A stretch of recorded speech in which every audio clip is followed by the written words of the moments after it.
going through college, I had the opportunity to interact frequently with my father's gang of friends, all of whom were business people.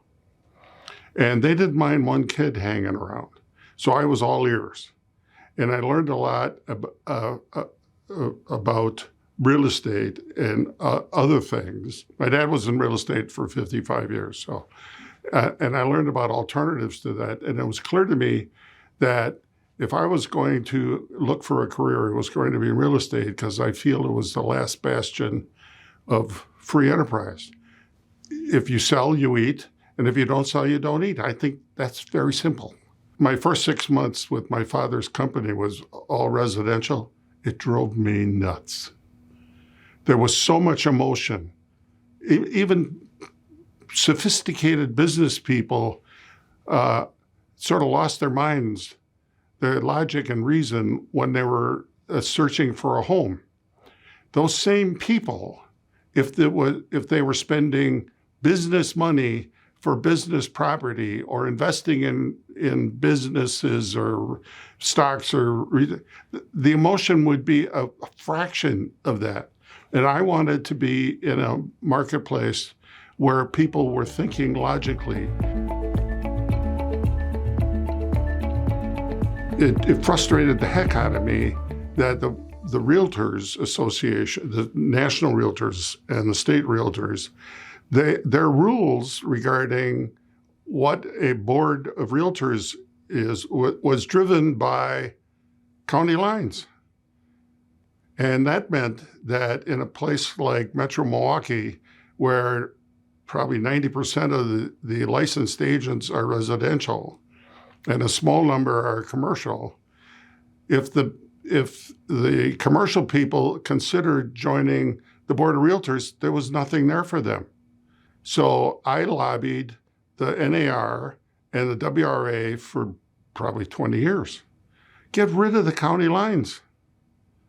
And as a result of that, 30 years ago, CARW was formed, and it was actually one of the first in the country to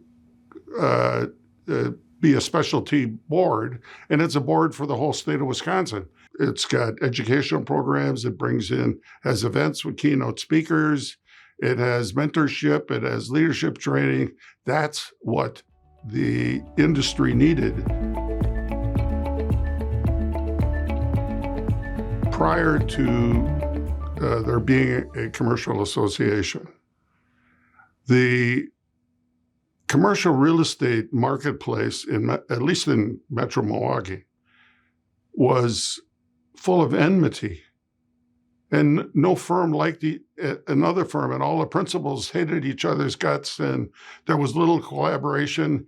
And in fact, it blew my mind that so many brokers, agents, did pocket listings. So if they got a listing, they put it in their pocket. They didn't even tell their fellow associates about the listing. And when I spend time with groups of commercial brokers right now, it's a whole different industry. I mean, they're friends and they trust each other, which is the way that it ought to be. I've watched the evolution of tentative levels of trust to more trust, and now it's just full blown. They're my buddies. They go out for drinks together. It's a whole different world, thanks to CAR and thanks to greater wisdom on the part of new generations.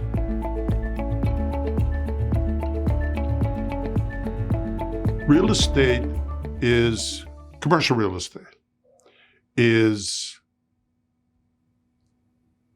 far less well known and visible amongst the business community.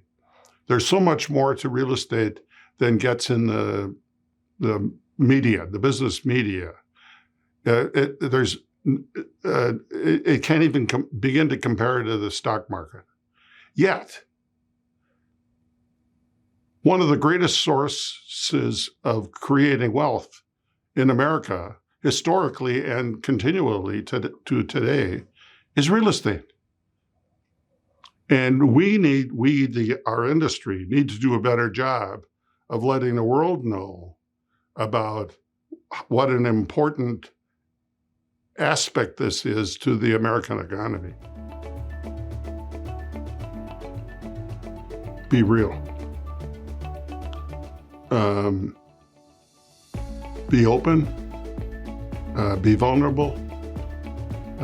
Be attentive. And make sure everybody else is also.